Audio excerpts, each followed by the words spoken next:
Boa tarde a todos. Sejam todos bem-vindos a essa casa que recebe a todos com carinho, muita satisfação, para trazermos um pouquinho de tranquilidade para cada um de vocês na sua vida, esses momentos que ela está fazendo. Esse tema muito importante que é o perdão. Será ministrado hoje nessa noite do Capitão. Ademir os trabalhos, o Robson que fará a parte social e o Túlio que fará os trabalhos. Será de grande importância para cada um de nós. Perdão. É uma das coisas muito difíceis na vida da gente. A gente sabe que é a partir dele que a gente cresce. É a partir do perdão que a gente celebra. E é o grande instrumento do Cristo. Perdão. Saber compreender a cada um. E nesse momento eu peço a vocês que fechem seus olhos, sintonizem na hora, diante de Jesus, e vou passar a palavra aos irmãos para fazer a prece.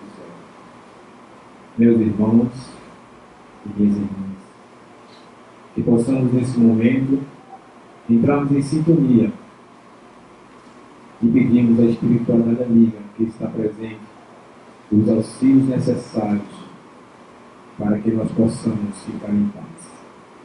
Que neste momento a espiritualidade amiga que encontra-se na casa possam auxiliar-nos, todos nós que aqui estamos, e que os nossos irmãos desencarnados que se encontram aqui fora de sintonia, eles possam ser socorridos, e os médicos espirituais aqui presentes possam nos acalmar e nos transmitir a paz e a tranquilidade necessária para que possamos contribuir com a seara do Cristo. Neste momento, essa sintonia se faz presente em nossos corações. Que a paz do Mestre Jesus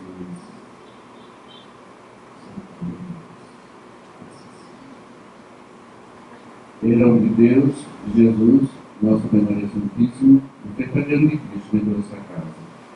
Da espiritualidade e a vida que trabalhou hoje para mobilizar essa lei, para receber todos nós aqui. Vamos ver isso nos trabalhos. Vou passar a palavra aqui para Júlio, para a exposição. Boa tarde, meus irmãos. Muita paz para todos nós. Permita a Deus que, enquanto nós estivermos com o pensamento elevado ao alto, nós possamos sentir a presença de Jesus junto a nós. Pois foi Ele mesmo que asseverou que quando 2 ou mais pessoas estivessem reunidas em seu nome, lá Ele estaria. E com certeza Ele passou bem cedo pela nossa casa, preparou o ambiente, deixou uma equipe de espíritos abnegados que nos recepcionaram logo na entrada, nos acompanharam até o assento e desde então já estão trabalhando em torno de nós, retirando energias grosseiras, fruto dos nossos pensamentos ainda muito inferiorizados e nos envolvendo com bênçãos amorosas, despertando em nós a fé e a esperança. Bom, eu sou Júlio Galanda, trabalhador da Associação Espírita Casa dos Humildes, localizado em Casa Forte. Temos um abrigo com 27 vovozinhas, sempre à espera de todos vocês. E damos uma ajuda, uma contribuição na Federação Espírita de Pernambuco, no trabalho do curso de oratório. Bom, é sempre uma alegria retornar a essa casa, né, quando recebemos o convite. A gente já começa a tomar passe da entrada até chegar aqui, porque é tanto abraço, né, tanto do irmão, que a gente vai se sentindo confortável, né, leve, e eu tenho certeza que isso acontece com vocês. O acolhimento é o primeiro sinal de que Jesus está realmente dentro daquela casa, porque Jesus não vive dentro das paredes de tijolo, ele vive dentro de nossos corações. E a maneira de nós expressarmos que somos cristãos é justamente expressando essa alegria, essa felicidade de estarmos respirando, de estarmos tendo a oportunidade de reencarnar, de estar junto de pessoas difíceis que estão nos convidando ao exercício da paciência, e também a oportunidade de pedirmos perdão para aqueles que nós magoamos. O perdão é de suma importância para aquele que quer se libertar dos seus erros do passado. Não foi à toa que as últimas palavras de Jesus na cruz foi: Pai, perdoa porque eles não sabem o que fazem. E fez questão de incluir o perdão na oração que ele nos ensinou, nos ensinando e nos convidando a perdoar na mesma medida que nós perdoamos. Então, essa justeza, essa harmonia de que é dando que se recebe, é perdoando que é ser perdoado, a gente precisa enxergar isso como um alimento da nossa alma. Porque somos espíritos ainda imperfeitos. Na escala espírita, o senhor Allan Kardec ele deixa bem claro quais são as características de um espírito imperfeito. E uma das suas maiores características é o orgulho e o egoísmo. Então, o egoísmo, ele quer que eu seja sempre amado, mas eu não preciso amar. E o orgulho me impede que eu aceite que eu seja falível, que eu tenha a capacidade de magoar alguém, com uma das melhores intenções. E justamente quando nós magoamos, nós justificamos. Eu não tinha intenção, me desculpe, me perdoe. Só que quando nos magoam, a gente usa de outra medida. Porque agora nós estamos sentindo a dor. Né? O orgulho faz com que a mágoa ela tenha uma proporção descabida. Né? Então nós vamos gerando em nosso coração sentimentos negativos, vamos atraindo energias negativas, irmãos desencarnados, né, que estão nessa vibração ainda de revolta, e aí nós vamos somatizando e muitas vezes precisamos de um tratamento espiritual para poder se reequilibrar e dar início com lucidez à sua reforma íntima, né, para que a gente possa matar o homem velho e dar vida ao homem novo. Bom, na lei judaica, quando Jesus estava conversando e caminhando com os seus apóstolos, né, Pedro certa vez perguntou a Jesus: mas quantas vezes eu tenho que perdoar uma ofensa? Eu vou ficar o tempo todo perdoando? Quem tem marido e mulher sabe muito bem que é isso. Poxa, todo dia eu tenho que estar falando a mesma coisa, vai 30, 40 anos e repete do mesmo jeito, e eu vou ficar o tempo todo, cansa, o dia todo você está, né, chamando a atenção de uma pessoa. Cansa porque eu ainda não entendo que o processo de autoiluminação e de educação é demorado. Senão, com a vinda do próprio Messias, do próprio Mestre ao planeta, todos nós éramos para estar regenerados.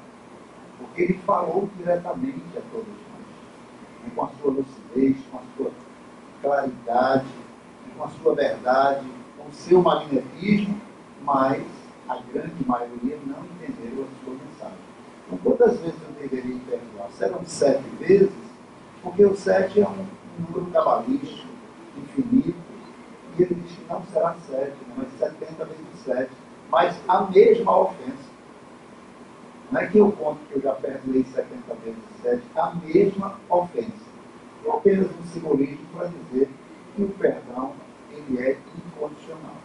Eu tenho que estar sempre procurando dentro de mim um motivo para compreender a inquietação, a perturbação, o momento de desequilíbrio do outro. Nós não sabemos como está o coração do outro. O que ele traz para essa encarnação de sofrimento e de compromissos que ele não está conseguindo dar conta. Então é preciso que a gente tenha essa tolerância, essa compreensão. Se verificamos que é uma pessoa doente, ela precisa do médico. Precisa aceitar o médico. O médico é Jesus, mas até eu entender esse remédio, eu preciso ir para um médico profissional. Até que ele entenda que existem as doenças espirituais. E entendendo as doenças espirituais, é quando eu dou o primeiro passo para conseguir a minha autoiluminação. O processo de se auto-educar, de se conhecer, requer muitas encarnações. Senhor, o que é que eu preciso fazer para encontrar a vida eterna, a paz interior? Jesus diz: conhece a ti mesmo, repetindo o que os antigos já tinham dito. E Santo Agostinho, na pergunta 919 do Livro dos Espíritos, ele vem deixar bem claro como é que ele fez para ir se autoconhecendo. Ele inicia dizendo que toda noite, quando ele ia dormir, ele, na sua oração, ele perguntava a ele mesmo se por onde ele passou, ele tinha plantado bem. Se ele tinha realmente compreendido com a medida que precisava a situação. Se ele não tinha magoado alguém. Se ele identificasse, ele se comprometia de, no dia seguinte, reparar o dano que ele causou. E assim, nesse exercício diário, ele foi construindo, dia a dia, um pensamento positivo que foi lhe dando a paz interior. Colocando ele que era um homem do mundo, é importante ler a história de Santo Agostinho. Porque nós aprendemos em outras religiões, nessa encarnação, ou em outras encarnações, que Deus já criou os santos, os anjos, os espíritos puros. E aí a gente, quando lê a história de Santo Agostinho e vê a sua conversão, graças principalmente às orações da sua mãe, Santa Mônica, a gente começa a ter fé que a gente tem jeito. Porque o Santo Agostinho era um homem do mundo, boêmio, cético, um homem de ciência, de estudo, até conhecer Jesus. Mas mesmo assim, ele lutou e perseverou muito, mas teve que ter o papel. A mãe dele passou simplesmente 40 anos orando por ele, para poder ele se converter e conseguir. Então é preciso que a gente entenda que o processo, nós somos muito imediatistas, queremos que nossos filhos sejam calmos, porque a gente diz que ele está muito nervoso, então se acalma, e eu já quero que ele se acalme. Um menino com 12, 13, 14 anos, os hormônios saindo pelo ouvido, né? O mundo abrindo as portas, e eu quero que ele fique sentado, né? Olhando para a televisão. Precisamos acompanhar esse movimento do jovem para poder participar dele, entender e auxiliar onde a gente pode. Isso é fundamental. Em Mateus, capítulo 5, versículo 7, que está no Evangelho segundo o Espiritismo, Jesus diz o seguinte: ai daquele que diz, jamais perdoarei. Porque com que direito ele vai cobrar o perdão das suas faltas? Porque a nossa consciência, ela está em estado de sono. Mas um dia ela vai despertar. A nossa consciência, ela está ainda despertando para os nossos interesses egoístas. Mas um dia ela vai despertar para os interesses altruístas. E aí, como é que eu vou lidar com esse homem que não conseguiu perdoar quem passou pelo seu caminho? E algumas ofensas, né, algumas brutalidades, algumas violências, a gente lá no fundo do nosso inconsciente acha que não merece perdão. Tudo bem, eu não desejo mal, mas eu não quero nem remugar. Ou seja, é um perdão da boca para fora. Aquela pessoa que magoou, lá na frente, dentro da lei de causa e do efeito, atendendo à misericórdia de Deus, ela vai aparecer na sua frente, precisando de você. E é a sua grande oportunidade de se reconciliar com os seus inimigos. Diz Jesus: quando fores fazer a oferta, a oferenda, reconcilia-te primeiro com os teus inimigos. Porque quando nós vamos nos reconciliar com Deus, é preciso que o nosso coração esteja limpo. Como é que eu vou orar pedindo a Deus força, proteção, amparo, se o meu coração está cheio de mal? Como é que essa prece vai chegar até Deus? Uma prece, para chegar até Deus, ela precisa vir do coração com toda a sua força, toda a sua pureza. Mas aquele que emite precisa ter esse pensamento consolidado na paz interior. eu não tenho nada contra ninguém, e estou me esforçando para me perdoar. Porque esse conhece que a ti mesmo, num planeta de prova e expiação, quando nós vamos mergulhar na carne, passamos antes por um processo educacional, vendo qual será as nossas maiores dificuldades que nós vamos ter que enfrentar. E essas dificuldades não estão na conquista do pão de cada dia. Porque nós somos ainda muito materialistas, nossos instintos de sobrevivência ainda estão muito latentes, então a gente só acha que está sofrendo quando a gente está sem dinheiro no bolso, quando está faltando a carne, só tem o arroz, né? Quando a conta de luz está atrasada. Mas isso não é sofrimento. Isso são as dificuldades do dia a dia do planeta. Sofrimento é quando eu preciso me trabalhar moralmente e não aceito. Então o espírito, quando ele está expiando, ele mergulha na carne numa condição imposta pela sua necessidade, mas ele ainda não aceita. Mas vem por uma necessidade, porque os pais e a mãe e as mães disseram que não ajudaram, os espíritos protetores, os amigos, os mestres, nós vamos estar lá, e aí naquele impulso, porque não tinha outro jeito, aceitou. Alguns desistem no meio do caminho, que são os abortos espontâneos. Não suportaria a prova e retornam. E vão vir uma nova oportunidade.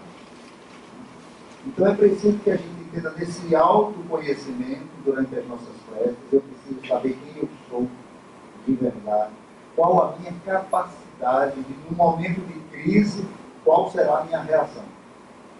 Quando isso for pedido de verdade, as portinhas do inconsciente serão liberadas e as situações serão criadas para que eu possa trabalhar aqui a minha imperfeição.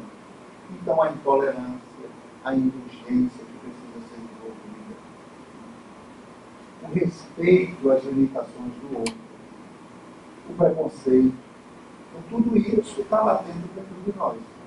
Porque nós não sabemos o que a gente construiu em outras encarnações como verdades absolutas, mas verdades ainda muito cruéis, que não consola, que não ampara. Então é preciso que a gente vá entendendo o que é ser cristão. Nem todos os que dizem Senhor, Senhor, entrarão no reino dos céus. Então ser cristão não é frequentar uma religião. Não é vir ao centro espírita, à igreja, à assembleia, não é isso. Ser cristão é conhecer Jesus e procurar seguir os seus ensinamentos que estão em seus evangelhos e que ele exemplificou. Esse é o nosso testemunho. Os cristãos primitivos testemunharam se enfrentando os leões, o apedrejamento, a crucificação, a perseguição, e mesmo assim sem desejar o mal aos seus perseguidores. Nós não precisamos disso. Nosso testemunho é justamente de ser bom, compreensivo, tolerante, paciente, num ambiente que nos cobre essas ações. E aí sim nós vamos dar o nosso testemunho. Reconcilia-te com o teu adversário enquanto estás lado a lado com ele. Porque amanhã poderás ser preso e o juiz só te libertar quando pagar o último centavo. Ou seja, que prisão é essa? Eu vou precisar estar sempre mergulhado na carne. Nessa prisão aqui onde nós não conseguimos sair sem levar essa indumentária pesada. E por que nós precisamos voltar até ela? Porque nós ainda deixamos algumas tarefas para serem feitas, onde poderíamos tomar a decisão agora. Ligar para aquele parente distante, faz tempo que a gente não vê, porque ele saiu de casa magoado, saiu de casa sem agradecer, abandonou, deixou todo mundo para trás, deixou a esposa com crianças pequenas, mas ele estava doente. Ele estava doente. Mas eu não sei mais onde está, então vamos orar por ele. Vamos emitir nossos pensamentos, para que esses pensamentos cheguem e que a gente entenda que ele estava doente. Porque ninguém de sã consciência consegue ter uma atitude desumana dentro do seu próprio lar. Tem um ditado que diz: morto o animal, morto ou vermelho. A doutrina espírita nós não podemos pensar assim. Por isso que a doutrina espírita é plenamente contra a pena de morte. Porque por maior que seja o criminoso, enquanto ele está na carne, ele está preso. E nós podemos lidar com ele. Desencarnou, agora ele está livre. E passa a ser um espírito convidando e convivendo conosco, procurando saber qual é aquele que está com um pensamento de julgamento pelas atitudes dele. E vai buscar em nossos corações a mesma fraqueza que ele tem. E vai começar a alimentá-lo para que a gente possa cair nas mesmas armadilhas da dor. Porque um espírito desencarnado, ele não consegue fazer mal a gente. Não tem como, ele não pode pegar uma arma, não pode nos empurrar. Mas ele nos acompanha, encontra dentro do nosso coração nossas fraquezas e começa a alimentá-la para que a gente possa colocá-la em prática e você seja responsável pela sua queda, aonde a sua consciência vai lhe julgar. Daí a importância do auto-perdão. Combatendo o orgulho, desenvolvendo a humildade. E aí nós vamos realmente nos aproximando de nos tornarmos cristãos verdadeiros. Dentro do Evangelho do Espiritismo, no capítulo 10, o Sr. Allan Kardec inseriu as bem-aventurados e misericordiosos, porque eles mesmos adquirirão a misericórdia. O Sr. Allan Kardec ele teve o cuidado de pegar nos ensinamentos de Jesus a parte moral. O Evangelho segundo o Espiritismo, ele é um diário de conduta moral, que vai realmente nos auxiliar, nos transformar. Não é um livro de história. Cada passagem daquela tem um cunho moral. E teve o cuidado de colocar a observação dos Espíritos, porque Jesus falava por parábolas. E poucos de nós têm como interpretar sem interesse próprio, porque nós interpretamos os ensinamentos de Jesus através do nosso interesse. Aquele que tem tendências alcoólicas, Jesus não transformou água em vinho. Então, o vinho não é problema nenhum você tomar. Mas a lógica espírita nos leva a entender como é que pode alguém chegar na casa de um familiar, encontrar todo mundo embriagado, porque a bebida já tinha terminado, e oferecer mais bebida. Isso não combina com Jesus. Não faz sentido. Tem alguma coisa aí que não está muito claro. É preciso que os Espíritos venham e nos expliquem o verbo dessa letra, para que a gente entenda o movimento transformador, para que a gente se torne homens seguros nesse mundo que ainda nos traz muita ilusão. Alguns acreditam que Jesus, quando entrou no verbilhão do templo, ele expulsou aqueles comerciantes com um verbilhão, com um chicote na mão. Jesus era um amor encarnado. Como é que pode alguém que só tem amor no coração ser violento com alguém? Então tem alguma coisa que não está muito clara. Mas eu ainda trago no meu coração instinto de vingança. Porque a grande maioria de nós, e quando eu digo a maioria de nós, sou eu e os amigos que têm afinidade comigo que me acompanham, né? Vocês com certeza já devem estar em outro patamar. Mas a gente começa a entender que nós estamos ainda muito inseridos na lei de cada um. Olho por olho, dente por dente. Bateu comigo é assim, bateu, levou. Eu não levo desaforo para cá. Mas isso ainda é resquícios do nosso orgulho. Mas a gente entende isso como sendo a honra. Por isso que o homem foi inserido no duelo. Então o duelo era uma questão de honra. Mesmo ele sabendo que ia morrer. Porque na verdade ele era um suicida inconsciente. de fraqueza nenhuma você se distanciar de um violento, onde você não vai ter a condição de apaziguar o seu coração. Não tem vergonha nenhuma, não tem condições, não quer conversa, então fica com Deus, eu vou embora. Eu não vou enfrentar, não vai bater de frente. Você sabe que não vai ganhar na força. E na força ninguém ganha nada. Então é preciso ir entendendo como é que Jesus lidou com aqueles que estavam perseguindo o tempo todo. E todos eles, Jesus já sabia qual a intenção da aproximação de um daqueles fariseus. Senhor, é lícito pagar os impostos? Ora, a lei dizia que tinha que pagar, não interessa se é lícito. Então Jesus sabia que era uma armadilha. Mas ele não ia chamar de hipócrita, de fariseu, de mentiroso, de traidor. Então, essa sabedoria que nós temos que aprender a lidar quando alguém se apresentar para a gente como uma moeda traiçoeira, se arrepender pelo resto da encarnação. Daí a orientação de Jesus: orai e vigiar. Orar para não cair em tentação odiosa. Mas é orar se reconhecendo um espírito falido, com muita possibilidade de falir, ou seja, de cometer erro. Para pedir forças para que nessas horas, nesses momentos de provação, saiba como lidar com aquela questão. E vigiar esses momentos. Porque esses momentos eles não chegam de rompante. Você sente uma inquietação no coração, sente que a pessoa não chegou com uma energia muito boa. Não é hora de discussão, não é hora de tratar de assuntos difíceis. É hora de ter calma, vem cá, senta aqui, vai dormir, toma um chazinho, toma um cafezinho. Quando tiver lúcido, a gente vai conversar. Com o filho, com o marido, com a esposa, com um colega de trabalho, seja com quem for.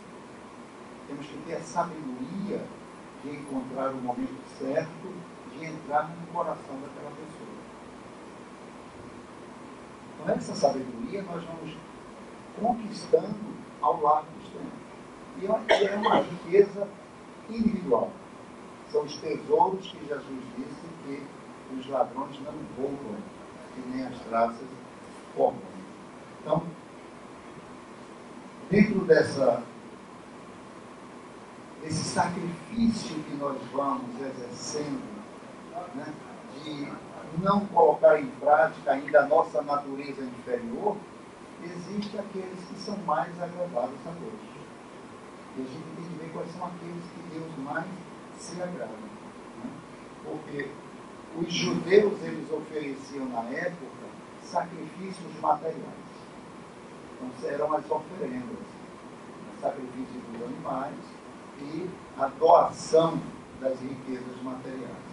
Mas o sacrifício mais agradável a Deus é o sacrifício do nosso ressentimento. Estou com o coração magoado, está dolorido, me magoou muito, mas eu vou perdoar. Porque não está me fazendo bem o que eu estou sentindo. E nós não aprendemos a amar a Deus sobre todas as coisas e o próximo como a si mesmo. Então, primeiro eu tenho que me amar. E o perdão, ele vem para quem perdoa, não é para quem cometeu alguma violência. O perdão só faz bem a quem perdoa. Porque quem trabalha em reunião de obsessão, o espírito, quando vem revoltado, ele deixa bem claro que a gente não sabe e não faz ideia do que é que nós estamos pedindo a ele. Pedir para ele perdoar alguém que destruiu a família dele, enquanto ele estava amarrado e vendo os filhos, os esposos, maridos sendo violentados e torturados. E você me pede para perdoar? Porque ele não entendeu ainda que já está 50, 100, 200, 500 anos sofrendo por uma mágoa, por um sentimento de ódio. Ele não entendeu que aquilo está sendo prejudicial a ele. O outro já encarnou, já desencarnou, já mudou de corpo para se esconder, veio como mulher, veio como homem, veio com a roupa escura, veio com a roupa clara, mas agora ele encontrou, porque é a hora da reconciliação. Sempre vai ter uma hora que nós vamos nos encontrar com os nossos desafios. Não tem jeito. Porque só entrarão no reino dos céus, nos mundos superiores, quem? Eu perguntei aos encarnados.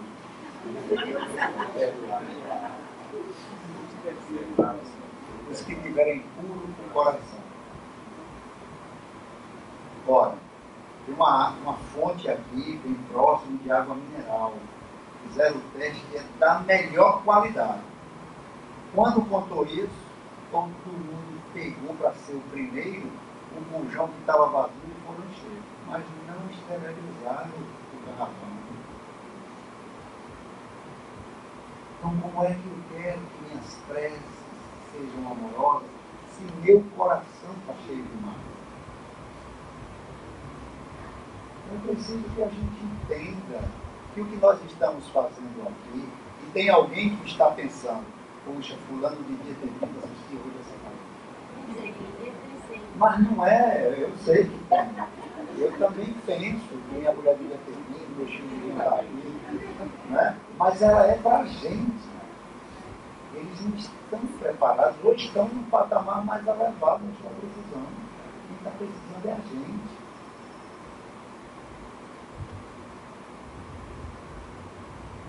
Agora, quando a gente começar a entender que todo esse trabalho que a equipe espiritual está tendo com a gente, inclusive os espíritos que nos acompanham também, estão todos aqui sendo assistidos, porque eles são nossos amigos.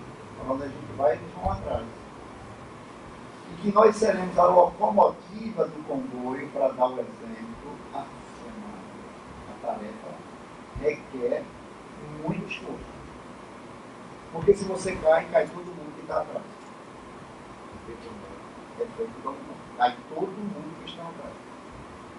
E aqueles que já entenderam, eles vão se afastando, por mais que nos amem, eles vão ser convidados a ir acompanhar outras pessoas, porque a gente não tem mais o que contribuir com eles. E aí a gente vai entendendo. Só uma coisa. No espaço que você poderia falar sobre o que Jesus ofereceu vinho, como estava todo mundo embriagado na casa, naquela festa. Aí eu fiquei esperando assim, qual foi a moral da assim, Ah, legal. Muito bom. Da chicotada que ele chegou. As duas passagens. Essas duas passagens, elas vão mostrando os ambientes que nós chegamos desequilibrados. No nosso lar, no nosso ambiente de trabalho, dentro de um ônibus, né? Numa fila de banco, num posto médico, em todo lugar tem fila. E aí começa a discutir, porque está demorando, está reclamando, está isso, aquilo, outro. Né? E tem um caixa que é novato, pelo amor de Deus, todas as filas andaram. Eu estava naquela, mudei para essa, e essa aqui eu saí do canto. Eu tenho uma azar danada com isso. Eu nunca mais troco de fila. Quando eu troco, a minha mãe. Quando eu troco, a minha mãe. Não tem jeito. Né? E aí é nessa hora que eu não tenho que entrar com a grosseria, eu tenho que entrar com o amor, com a candura. Eu tenho que oferecer o que eu tenho de melhor. Que foi o que Jesus ofereceu naquele festim de núpcias. Ele ofereceu o seu amor magnetizando aquela água, a ponto de quem tomou disse, olha, oferecendo o melhor vinho no final da festa. Porque na verdade não era vinho, era o magnetismo de Jesus tocando no coração daqueles espíritos, trazendo para eles uma paz interior. Se eles iam continuar com essa paz, ia depender deles de continuar com um pensamento positivo e de continuar eles aí em busca de Jesus para se manterem equilibrados. Jesus, quando entra no vermelhão do templo, e que aqueles negociantes saem correndo, não eram os que estavam vendendo crucifixo, santinho do lado de fora, não. Eram os que estavam vendendo Deus dentro da igreja. Em nome de Deus, cobrando impostos. Esses é que se assustaram quando viram a verdade da hipocrisia deles e saíram correndo. E isso serve para nós espíritas, porque nós não podemos, em lugar algum, usar o título de eu sou espírita para ter benefício. Trabalhador de uma casa espírita antiga, que quer tomar passe na frente dos novatos, está precisando de tratamento. Mas eu sou antigo, eu estou tempo, e eu preciso ir logo, porque eu vou ter um trabalho depois cheio. Mas todo mundo chegou mais cedo, você tem que dar o exemplo. Tem que dar o exemplo. Tem que, se possível, ser o último. Mas é porque eu moro muito longe. Você já sabe onde todo mundo mora? Será que não tem alguém mais longe do que você, não? Então, ser cristão requer renúncia. E o sacrifício mais agrada a Deus é a renúncia de si mesmo. Isso é o que levou Paulo, o apóstolo Saulo, a no final da sua jornada dizer: Senhor, já não sou eu quem vive, mas és tu que vive em mim. Ou seja, tipo o que Jesus mesmo afirmou: eu e meu Pai somos um só. Nossa vida será um dia, e a gente espera que o mais rápido possível, um espelho que passa totalmente a imagem de Jesus por onde a gente passar. Aquele que estiver sem pecado, atire a primeira pedra. Então, antes de julgar, antes de condenar, eu tenho que fazer um mergulho interior e procurar saber se eu também não cometi algum pecado. Se eu não estou precisando me julgar antes de julgar o outro. Não tire o argueiro do olho do teu próximo enquanto tu não tirares a trava que ele está em teu olho. Então eu estou irritado, eu estou magoado, eu não tenho condições de julgar, eu não estou equilibrado para julgar ninguém de sã consciência, porque eu estou usando ferramentas injustas e na medida que eu acho que é justo. Por que é que Moisés inseriu nas leis de Deus a lei de Itavião? Porque não existia limite para a violência. A palavra justiça ainda não tinha chegado até nós. Não existia ainda. Então, se alguém me feria, eu ia lá e feria a família de toda. Um instinto bruto, selvagem, aquele animal que quando entra assim, né, no mato, ele queria pegar e sair estraçalhando. Ele não foi atrás apenas, né, de alguém que estava invadindo o território dele, ele foi atrás de todos. Então a gente ainda age ainda nesse sentido. E esse instinto de brutalidade ainda faz com que a gente saia regredindo todo. Então, quem faz uso de drogas, bebida alcoólica, está perdendo o poder do autocontrole de sua consciência. E num momento desse de provação, uma dessas portinhas do inconsciente vai ser aberta, provocada pelo alucinógeno. Vai vir para o consciente e ele vai enxergar no próximo um inimigo do passado. E aí você vê pai matando filho, filho matando irmão, amigos que acabaram de brincar, jogar uma pelada de futebol, foram para um barzinho e numa discussão o outro matou. Porque aquela brincadeira, aquela pelada, esse encontro fraterno era para que aquela amizade se consolidasse dentro de uma ludicidade, de uma leveza. Mas aí a bebida, o alucinógeno, né, é quem está destruindo os lares. Quando Jesus se encontra com a mulher adúltera, que queriam apedrejá-la, o importante daquela passagem não é apenas aquele que não tiver pecado, atire a primeira pedra. Isso aí é para quem estava com a pedra na mão. Para nós aqui, que saímos de casa no domingo, para beber da água que Jesus disse que quem dela bebesse matava a sede, é o que ele disse à mulher adulta. Mulher, se eles não te condenaram, eu também não te condenarei. Segues e não toca pecado. Porque não se iluda, e nem eu me iludo. Amanhã eu vou discutir com minha mulher, eu sei. Agora vai ser com uma vozinha mais baixa, eu vou pedir perdão depois, e eu vou procurar me evitar. Mas eu não posso dizer que não vou. Porque se eu disser que não vou, eu paro de vigiar. Eu tenho a condição, sim, de me aborrecer e me irritar. Então, se eu tenho essa condição, eu tenho que estar sempre atento para que nada, né, me aborreça. Mas lá em casa, eu não tenho como me aborrecer com ela, porque quem deixa a toalha molhada na cama sou eu. Não é ela. Né? Então, são essas coisinhas pequenininhas, porque a gente se aborrece por besteira. É por bobagem. Os espíritos dizem que no futuro, quando a gente olhar para trás, a gente vai rir das besteiras que fez. É só por besteira, não é nada sério. Não é nada sério. Se fosse sério, não estava junto. Não tem como você lidar com uma situação insuportável. Isso seria, como é que se diz? Não sei se maltrato. Mas horrível. Deus não nos criou para sofrer, não. Ele nos criou para ser feliz. Então a gente vai fazer uma caminhada, nós dois, e vai durar somente 60 anos essa caminhada. Topa, topa.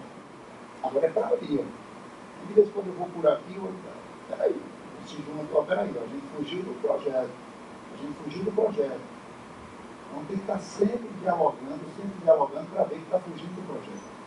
Então, enquanto a gente não colocar dentro do nosso lar Jesus, através do Evangelho no lar, os problemas vão ser repetitivos. Porque ele é o único caminho, ele não é um dos caminhos que nos levará à paz interior a Deus. Ele é o único. Então, o Evangelho no lar, ele tem esse papel, né, da família toda se iluminar, beberem coletivamente na mesma taça, né, a água que Jesus está oferecendo, para que o sabor contagie a todos na mesma medida. E a gente vá vendo que todos estão se esforçando.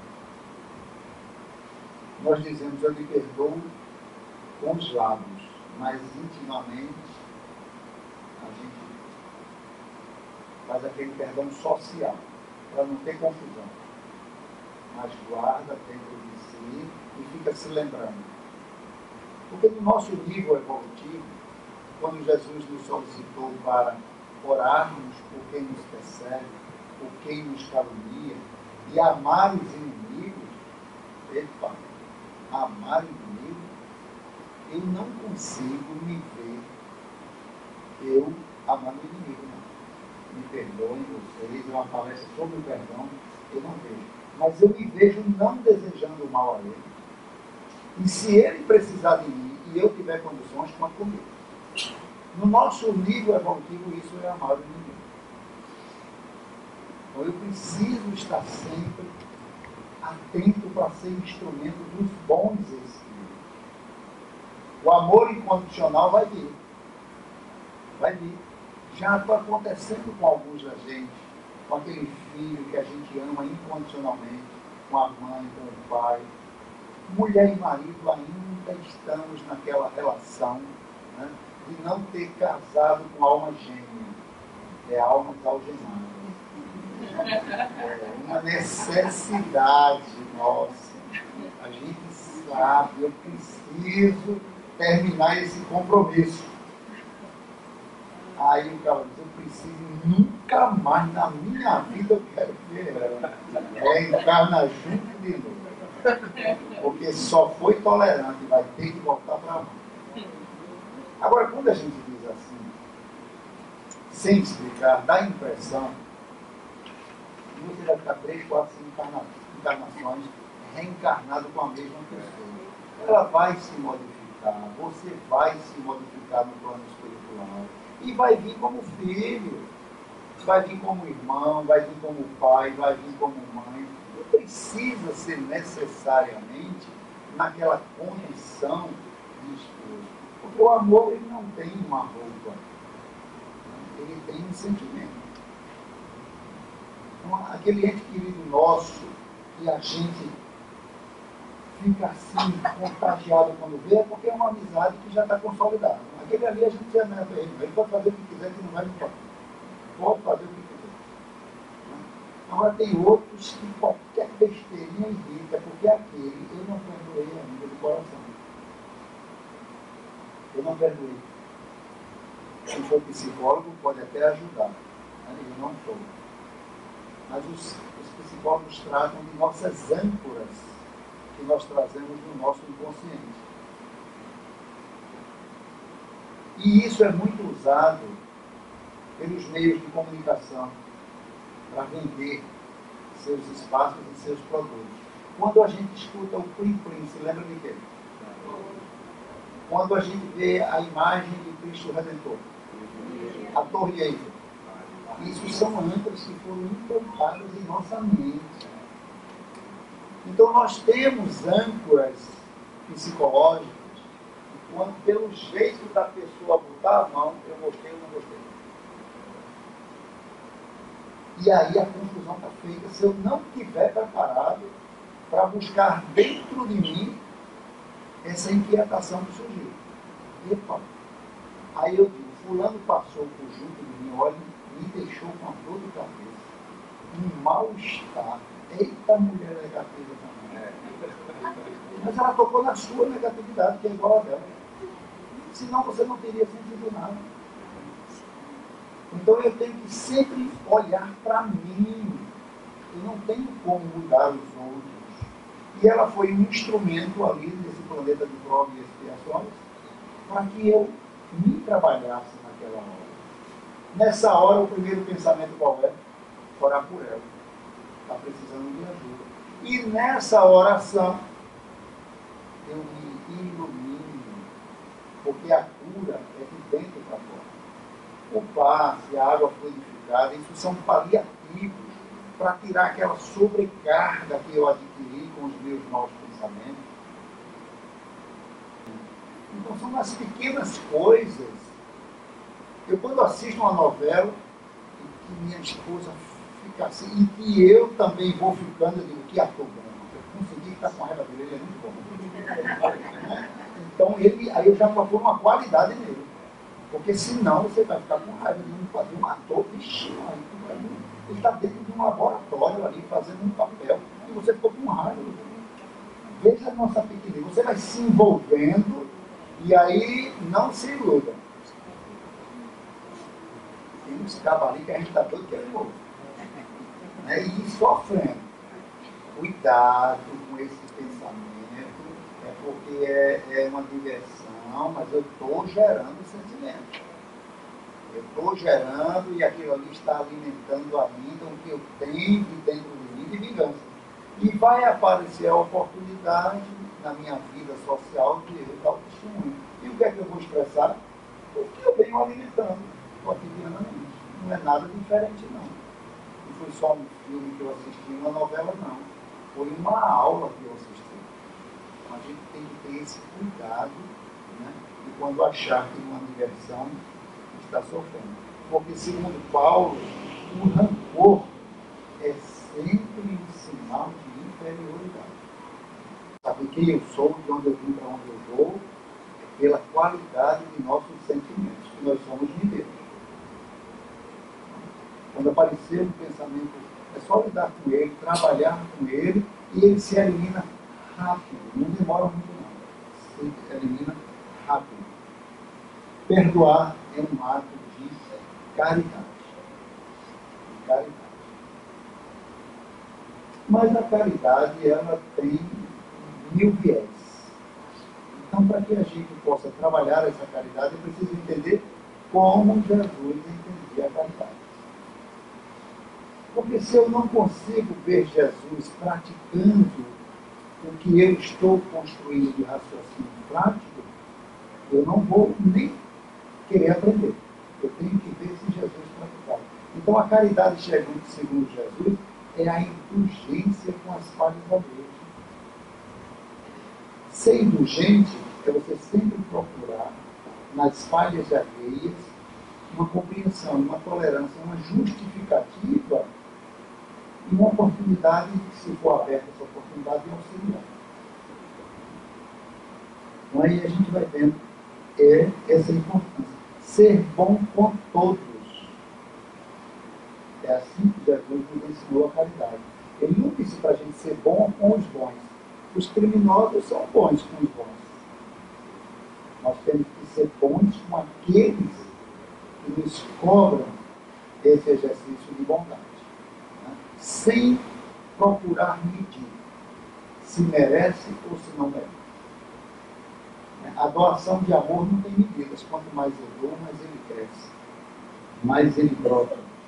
E o perdão das ofensas. Então, benevolência para com todos, indulgências com as falhas alheias e perdão das ofensas. Então a gente vai construir nessa tarde de hoje, alguns a gente está dentro da parábola do semeador. O semeador saiu a semear, o semeador é Jesus, as sementes é o seu evangelho, e os terrenos que foram encontrados são os corações dos homens. Então algumas sementes caem num coração que está pronto, já captou, esse semente caiu, vai criar raiz, vai crescer e vai dar bons frutos nessa encarnação.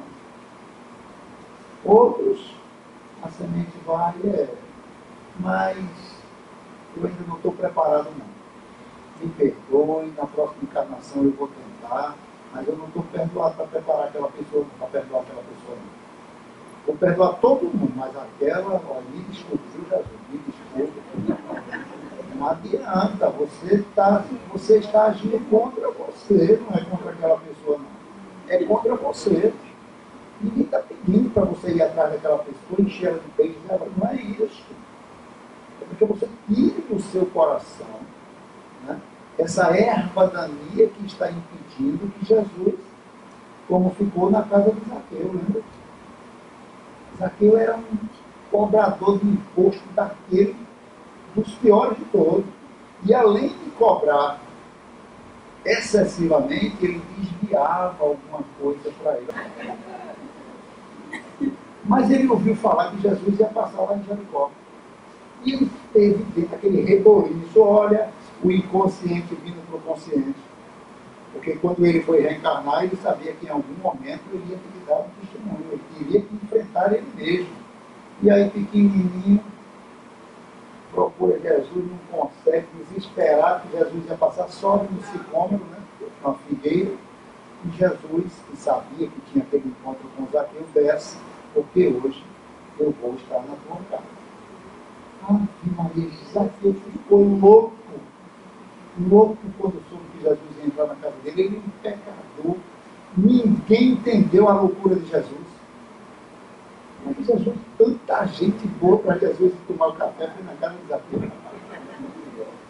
A lei judia dizia o seguinte: quando você cometesse, né, um excesso com alguém, você tinha que devolver 4 vezes mais. Então ele disse, depois do jantar, Senhor, nesta noite eu vou devolver 4 vezes o que eu usufruí. E tudo que ele adquiriu de suborno, eu vou dividir com os pobres. O que é que Jesus disse a ele? Hoje eu te digo, a salvação entrou nessa casa. Não vamos sair daqui, pelo amor de Deus, procurando uma árvore para subir. Essa casa é o nosso coração. Vamos abrir esse coração para que Jesus entre. Para que Ele perdoe, para que Ele jante com a gente, Ele almoce com a gente, Ele vá para o parque com a gente, para o trabalho com a gente. Venha para o centro com a gente. Para que a gente possa mostrar para Ele que a gente está dando 4 vezes mais do que a gente não estava dando.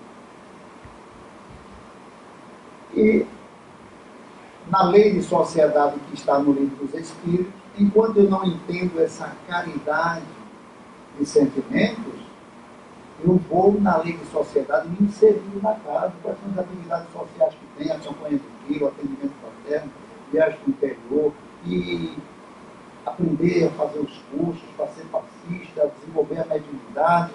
Eu tenho que ajudar essa casa de alguma maneira. E fiquem tranquilos, ela não pede dinheiro, porque espírito é pobre. Se for pedir, não vem mais ninguém.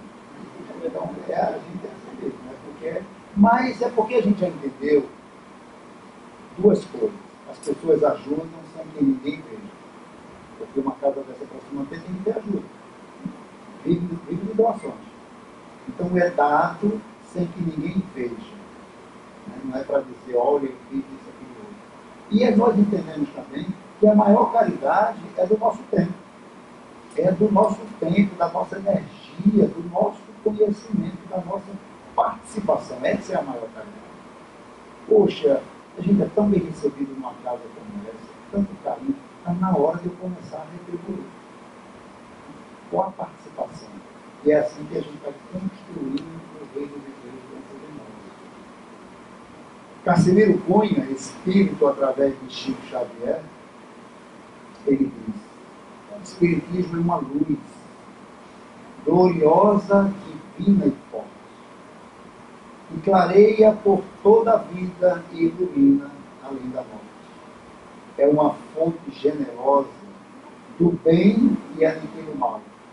É um convite sublime à vida espiritual. Se buscas o espiritismo, norteia-te em tua luz. O espiritismo é a escola e o mestre amado de Jesus. Eu agradeço o carinho de vocês. Olhem o bem que eu tive em ter vindo para essa casa hoje. Vou voltar assim com as baterias mais renovadas. Desejo a vocês assim um retorno para o lar com muita paz. Assim seja. Quero só agradecer a Júlia, eu gosto mais vezes, e eu notei que pouca gente puxou. O perdão realmente ensinou a atenção. Eu digo mais ainda que o perdão é uma libertação que a gente se liberta, né? Muitas vezes a gente fica preso, porque aquela mágoa ainda recai. Então vamos nos libertar, vamos contar uma nova oração. Eu vou pedir a Deus que feche os olhos, fazer a prece. Hoje o passo vai ser individual. Senhor Deus, é teu misericórdia, ilumina você, é iluminado,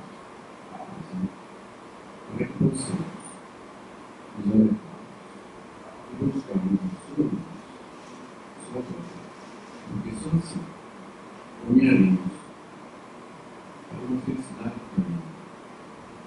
E essa vida aqui é só um momento, porque a outra que nos aguarda é muito melhor. Não vamos contar coisas boas. Vamos libertar dessas mulheres. Vamos construir uma paz, um mundo em que a gente consiga não passarmos para outra vida, a vida real. Tomamos a felicidade em nossos corações. E a paz, em nome de Jesus.